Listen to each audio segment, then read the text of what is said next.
So again, the title of this message is Why We Must Keep Christ in Christmas. Why we must keep Christ in Christmas. So I'm going to say it again. We hear it all the time, but it always needs to be resurfaced in our minds and in our hearts, because this time of the year, as I mentioned before in the previous weeks, we're so merchandised, right? We give our last, we give our all, we just do things, we wrap gifts, we stuff bags. We ship stuff from Amazon here, there, Walmart, this, there, and other. But we do all these things because we want people to have joy, and we want to see smile on people's faces, and we want to watch them open something that they don't know what is in. Like the element of surprise is what we endeavor to give to most people that we care about or love or doing life with, right?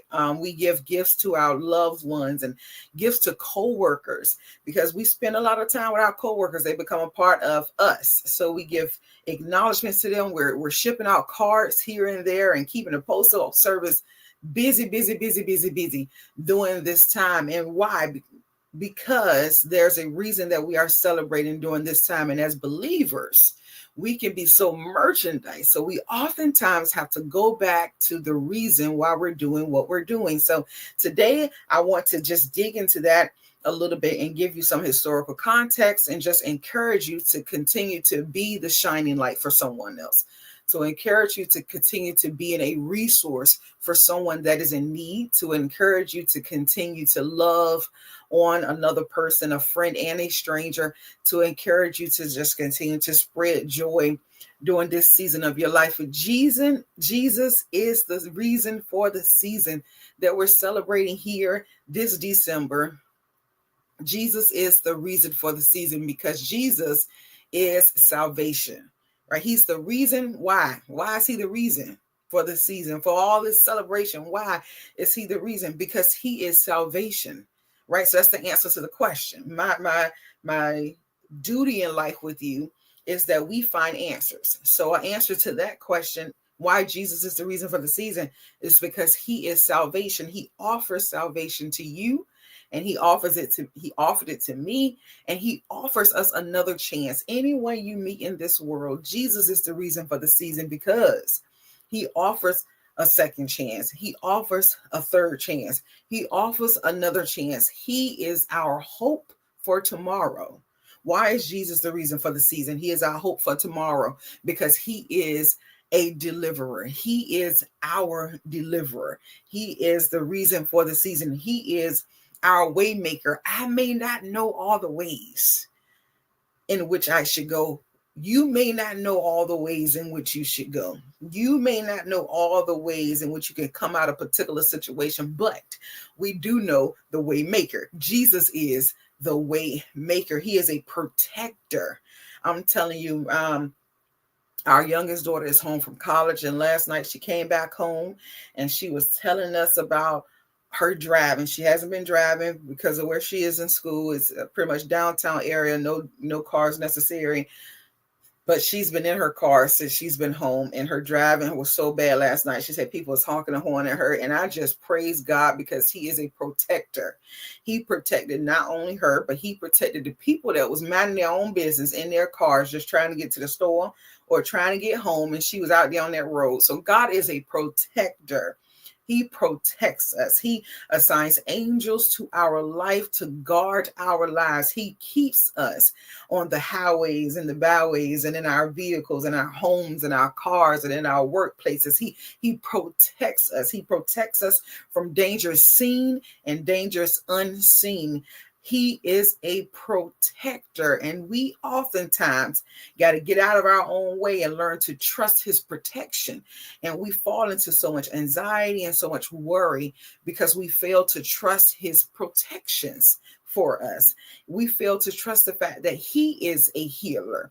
Like I can't heal, you can't physically heal anyone. Jesus is the healer. He's the reason for the season. So we got to learn to trust in God's healing. We got to learn to trust in his protection, trust in his healing, so it would keep us from all dangers, all snares and traps of fear and entanglements and anxieties and worries. And he is a friend to us. He wants to be able to call you friend. He wants to be able to call me friend. And he is a father to all of us. So Jesus offers salvation. He offers another chance. He's a father to us. He's a friend to us. He is a deliverer. He is a way maker. And he's definitely a protector and a healer. He is salvation. And the one good gift that keeps on giving. We give a lot of gifts during this season, but the one good gift that keeps on giving is the one we need to make sure that we are offering people. We offer people a lot of things wrapped up in bowls and wrapping paper, but we need to make sure that we are offering people Jesus, offering them a chance of reconciliation with Christ, or offering them a chance to get to know him if they do not know him. So here in the United States, we celebrate Jesus' birth on December the 25th.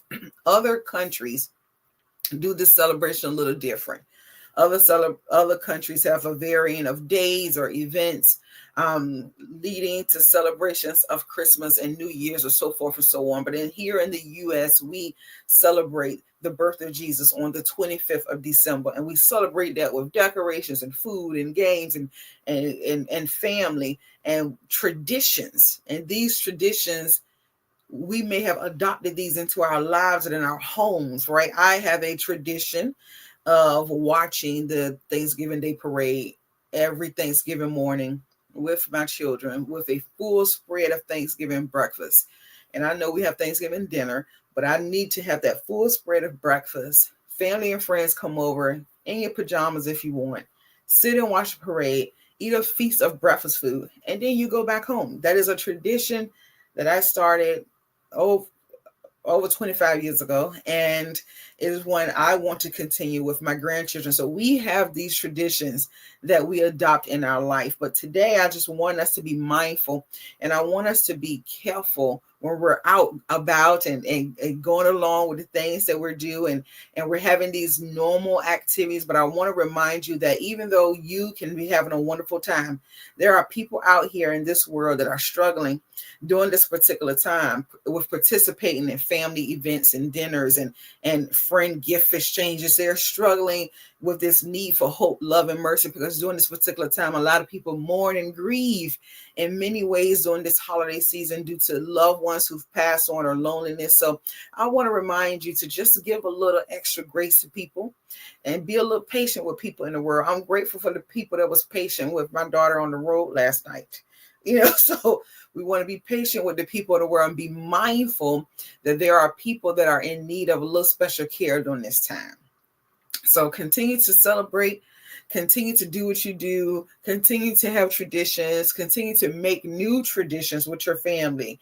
But again, I want you to be careful too of traditions. And that's what I wanted to get into. That's going to look sad way to get into the be careful of traditions and customs that we latch on to. In all things, we should seek answers, right? And I was telling you before about my late pastor who reminded us that it's okay he reminded us that it's always okay to seek out answers to something, to figure out why something occurs. And he stated that, and this is a quote from him, he said, it's okay to ask questions because we should seek answers to things because our soul is on the line. Our mind, our will, and our emotions, our soul is on the line. So as we create new traditions and customs, where they originated, but some things we latch on to in humanity, we don't know the origin story of it. And our soul is on the line. It's demonic entities, it's principalities, it's powers, it's secret demonic wars going on. All of these things you cannot see that are happening behind the scenes, and your soul is on the control. That seek to take you out, your peace, your protection, is seek to take away your confidence in God and your confidence in yourself and your confidence in humanity. It's all of these things that seek to take control of your soul, your mind, will, and your emotions. So we are to be careful what we latch on to, and those are a lot of traditions, and we create them with our families, but we need to be able to tell the origin story of the tradition that we're actually one day passing down to our children. So let's get into a definition right quick. The definition of tradition, I'm going to drop this in the Zoom if you're on Zoom, and thank you for joining us from other spaces and places. But if you're on Zoom, I'm going to drop in the definition of tradition is the hand-me-down of certain beliefs and customs from generation to generation, especially by word of mouth. The hand-me-down of customs and beliefs from generation to generation, especially by word of mouth. A long established way of thinking.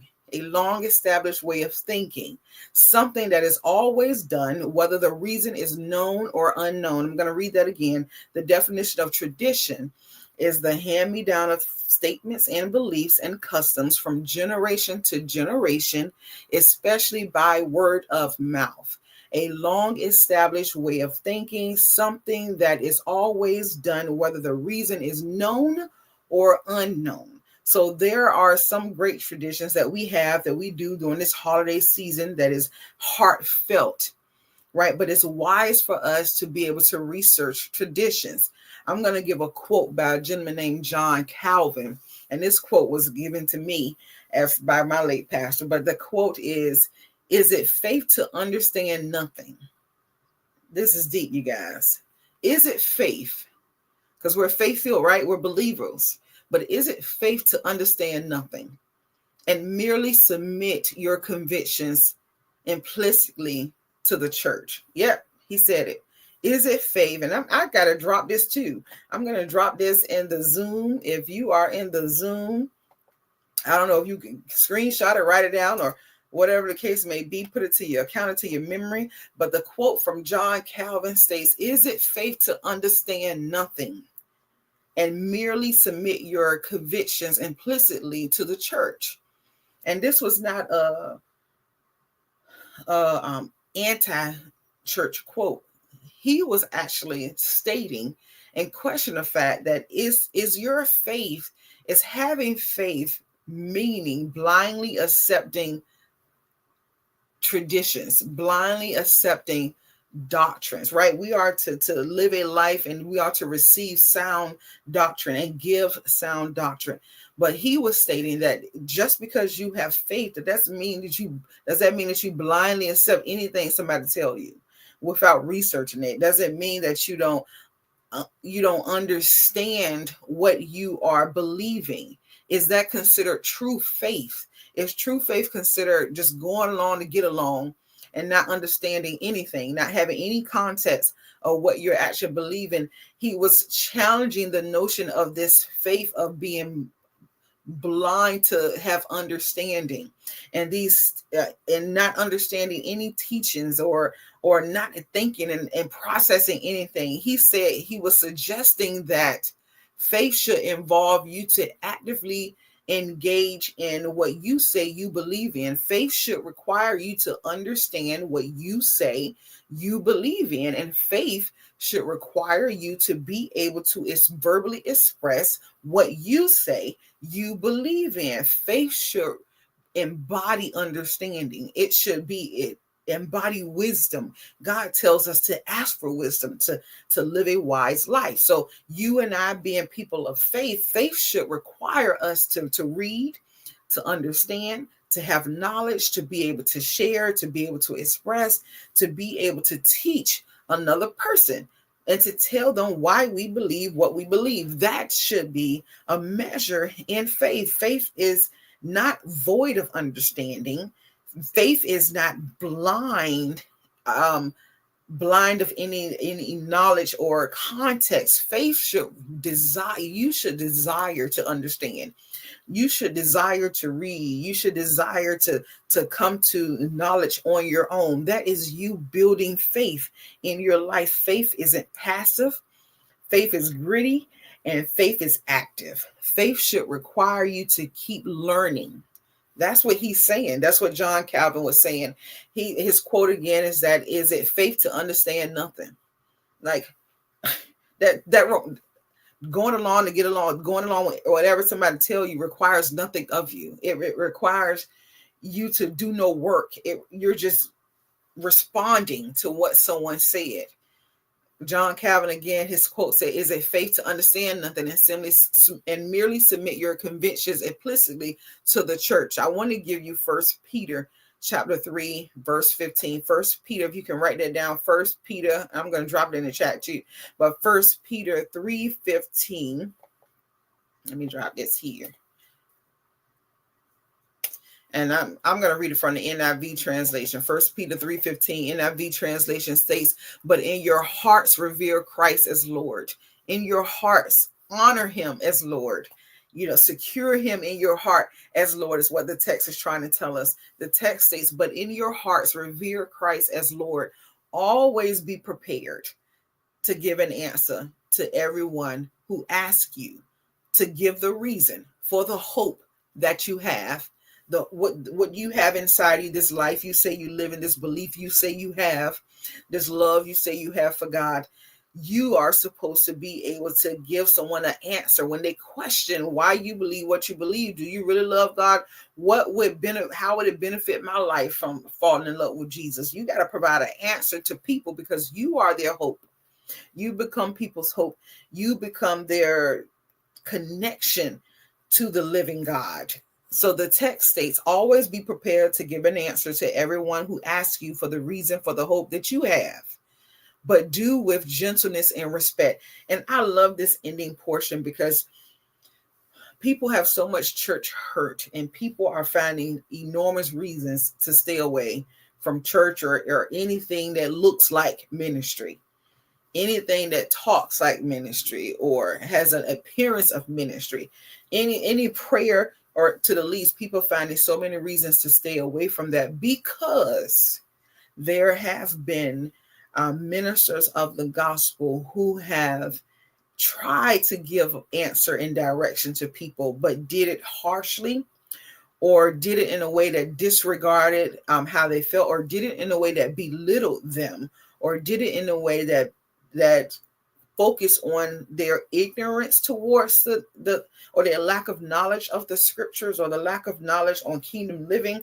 They did it in a way that dishonored God because it dishonored his people. So here the Bible is telling us, hey, you people gonna question what you believe, but you need to answer them. And the text states that we have to do this with gentleness and respect, right? Respecting the fact that people don't live how you live, respecting the fact that people got their own history, people have their own traditions, people got their own cultural beliefs, people have their own little gods that they worship, their own allegiances and alliances in this earth. People have their own religions that they may have previously been in active practice with. We got to still honor and respect people's history, and we got to teach them in a manner that's gentle and with respect. And if this was done, I promise you, if this scripture was lived out more in church, we would not have as many people running from ministry, running from church, because we have to find a way to give people understanding and answer their questions and allow them. A lot of sad to say, but a lot of churches don't like you to ask a question. But God tells us that how we're going to gain knowledge and wisdom, we don't ask questions, right? So that's the basis that we learn in elementary school. When you got a question, you ask the question. So if we have done this years back, we would have a lot of people who are not disdained from the church right now. The text still tells us to do it in gentleness and respect, respecting their past, their present, and their future, respecting them as being people in humanity that are seeking for answers. So we should be able to tell folks why we do stuff. We should be able to be witnesses of Christ in this earth. How am I going to be a witness and I can't tell nobody why I do what I do? I can't tell people why I love God so much. I can't tell them why I trust him so much. I can't tell people why I sacrifice my time and sacrifice my days and want to honor God so much. If they ask, why wouldn't I be able to tell them that? So I want us to use this scripture and be mindful that, especially during this time when we're gathering with large groups of people, people may ask you a question, and I just want you to be ready to give an answer to them as the text states, and do this with gentleness and respect. to tell people why you love God and what he has done for you and how he's still making ways for you in your life and how he has a future for you to behold. I love that. So I want to actually give us some understanding of Christmas. So you can write this down, or you can listen to it, or you can replay it later. But I'm going to give you some origins of Christmas that was given to me many years back. And again, all of this is public knowledge. You can look up this information for yourself to have understanding of it. And I remember when my late pastor gave it to me, he kept stressing, hey, you can look this up for yourself. I didn't make this up. And I tell you guys all the time, look, I didn't make this up. You can look this up yourself. You can be students and look it up yourself. But some origins about Christmas. Christmas originated, if you did not know, and I'm going to give you a few origins, a few descriptions of Christmas as we go into this Christmas season, this Christmas week, so that we can just have backdrop on what we're actually celebrating, so we can make sure that we keep Jesus the reason for the season. That's why I'm telling you this, because you can get into a whole lot of merchandising and thinking we're celebrating something for one reason and we're not doing it, but we're making sure that we're going to keep Christ in Christmas. But Christmas was originated in paganism in Rome. It was originated in false doctrine. It was a pagan or satanic celebration where they worship false idols. This was one of the idols that was actually worshipped. It occurred during the winter solstice, which occurred in December. And there was a particular festival, this very high prominent festival that went from, I believe, December the 17th to the 24th. But it was called Saturnalia. Yeah, I want to make sure I pronounce that right. It was called Saturnalia Festival. And you can look this up yourself. But it celebrated the sun god Saturn. Saturn, like Saturn, we know Saturn, Saturnalia. The Saturnalia Festival was a week-long festival, and during this festival, it was massive orgies, massive drunkenness, people drunk, they eating, they feasting, there's food everywhere, all of these things going on during this particular festival week. They would hand out candles so that people can be illuminated and be able to hang out in the dark all night long. People start working during this time. They had moral freedom to do whatever they wanted to do during this particular time. They even let the people that was enslaved, that was servants to other people, they would let them free at this particular week to be able to roam and do whatever you wanted to do and get in all types of trouble. This time there was no moral law during this particular celebration. Right. And people, they would go give gifts to one another. They would exchange gifts because they were all celebrating the birth of the Saturn god, Saturn sun god. So the Saturnalia Festival was the time that they came and they celebrated all of this. They celebrated a statue, idol, a statue of this Saturn god, and that statue, his feet would be bound up and wrapped in bands.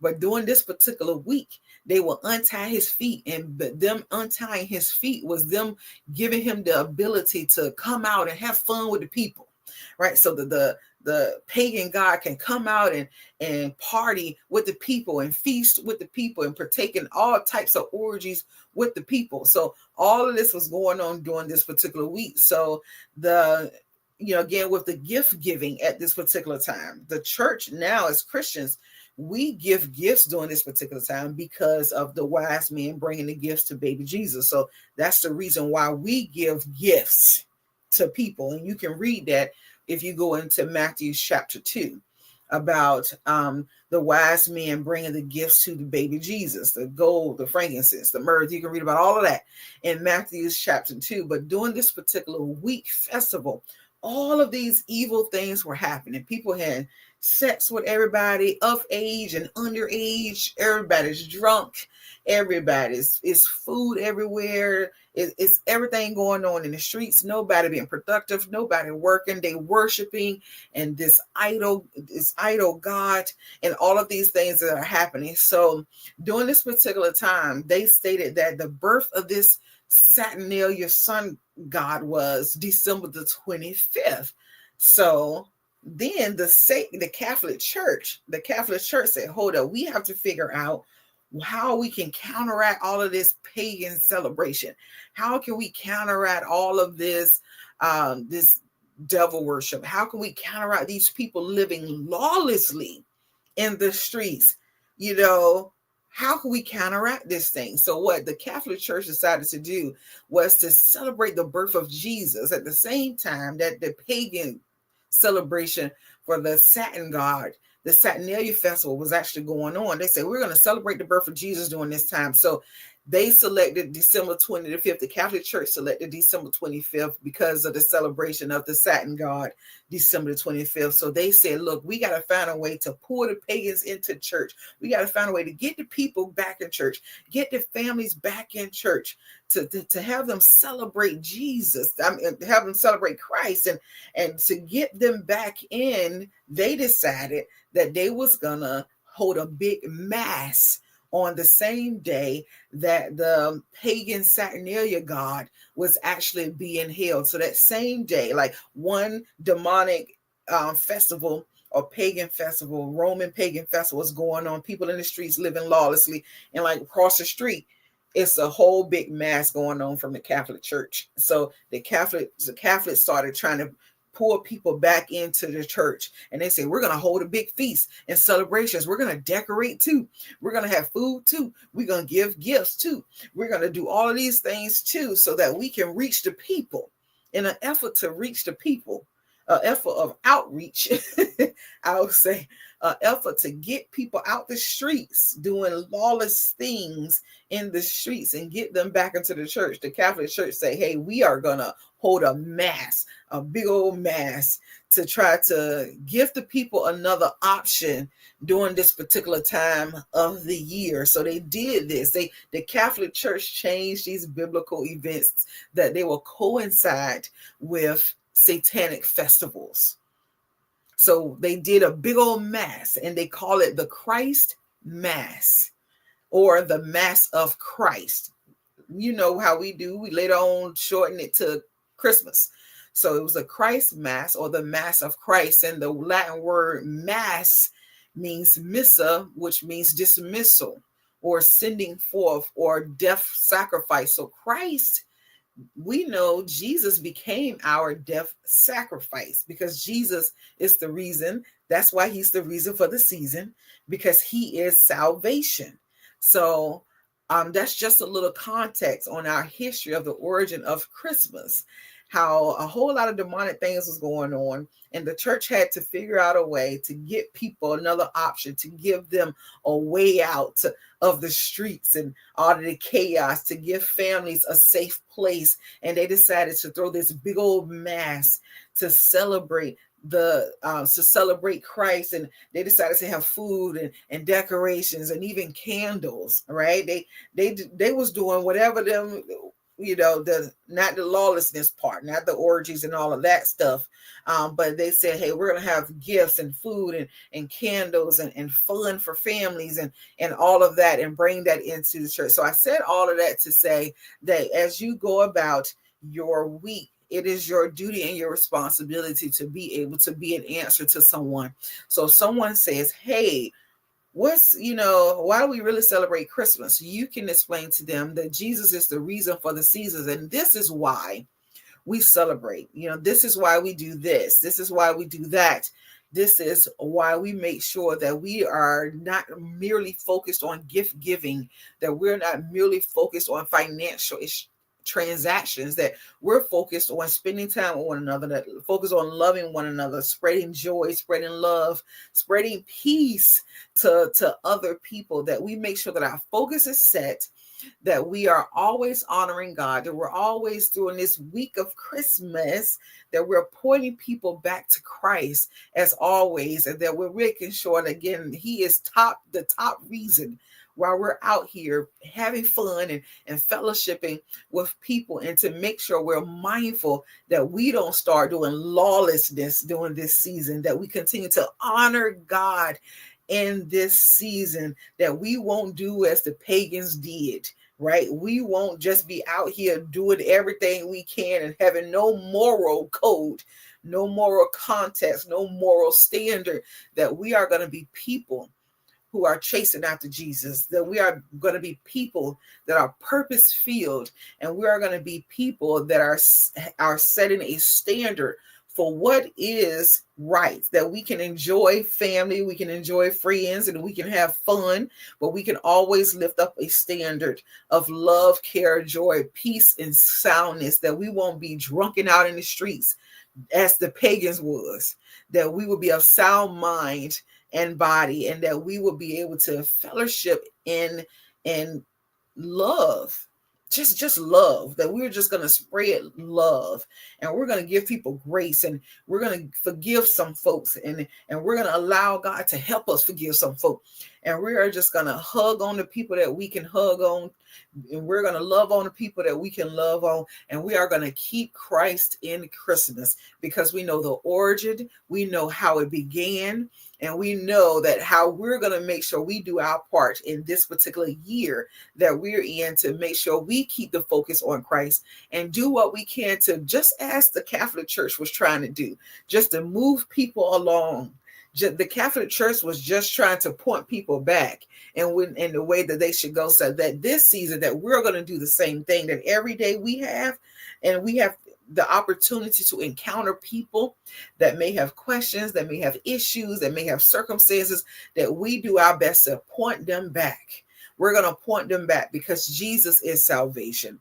Jesus is the greatest gift that can be given during this season of anyone's life, right? We're not going to do a Merry Xmas.